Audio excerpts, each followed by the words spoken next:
Meditations for every day of the year by Bishop Richard Challoner. January 25th, on the conversion of St. Paul. Consider first and admire the wonders of the grace of God in the conversion of St. Paul, suddenly changed from a fiery zealot for the Jewish religion and bloody persecutor of the Church of Christ to be a fervent Christian, a zealous preacher of the gospel, a vessel of election to carry the name of Christ to nations and kings, a doctor of the Gentiles, an apostle of Jesus Christ, and a most eminent saint. Learn from hence the greatness of God's mercy and the power of his grace. Learn never to despair of the conversion of anyone, how remote soever he may seem from the faith or grace of God. Who could be more remote than the convert of this day? Assure thyself that the hand of God is not shortened, and that his power, mercy, and goodness is as great now as ever, and therefore never cease to pray to God for the conversion of infidels and sinners. 'Tis likely the conversion of St. Paul is in a great measure owing to the prayers of St. Stephen.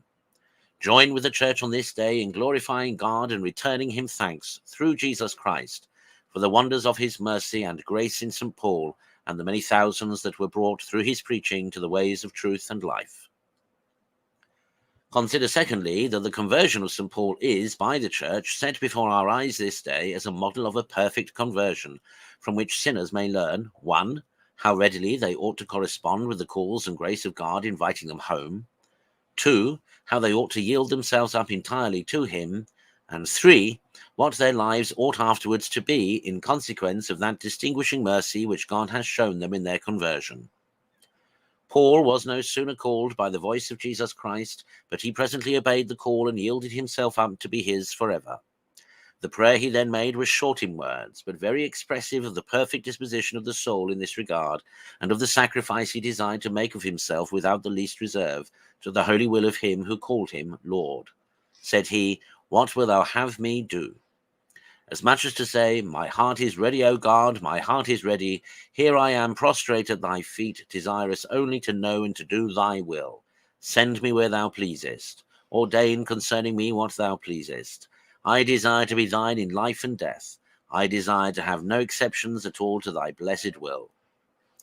See also how, being sent into the city where he was to learn of Ananias the will of God, and to receive from him the sacrament of regeneration for the washing away his sins, he there continues for 3 whole days, neither eating nor drinking, but wholly employed in prayer. Oh, this was showing himself to be a convert indeed. This was being quite in earnest in preparing himself for his baptism. This was laying a solid foundation for a new life. Oh, that all penitents would set this great example before their eyes when they pretend to make their peace with God, and would, like Paul, prepare themselves by fervent and long-continued prayers joined with the exercises of mortification and penance. Thus we should see other sort of conversions than we commonly meet with nowadays. Consider, thirdly, the sentiments of St. Paul with regard to the life he looked upon himself as obliged to lead, in consequence of the mercy God had showed to him in his conversion. He had ever before his eyes the greatness of his mercy. He considered himself as having been, to his thinking, the greatest of all sinners, and how God had spared him all the while he went on in his sins, and without any merit on his part, had by an evident miracle wrought in an instant the total change in him. And therefore he was convinced, as he both declared in his words and showed forth in his practice, that he could do no less than devote his whole life to the love and service of his Saviour, to testify his gratitude for the love he had showed him. This consideration carried him through all his labours and afflictions, and animated him to meet death in all its shapes. For he was dying daily, as he tells us, because Christ had loved him and died for him, and therefore the love of Christ pressed him, that he might live no longer to himself, but to him who had showed him mercy. Oh, that all converts would have the like sentiments.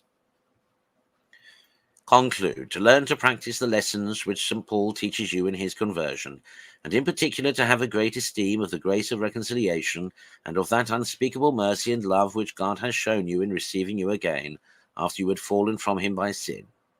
Learn also from him to testify your gratitude by dedicating yourself henceforward in good earnest to the love and service of him who has done such great things for you.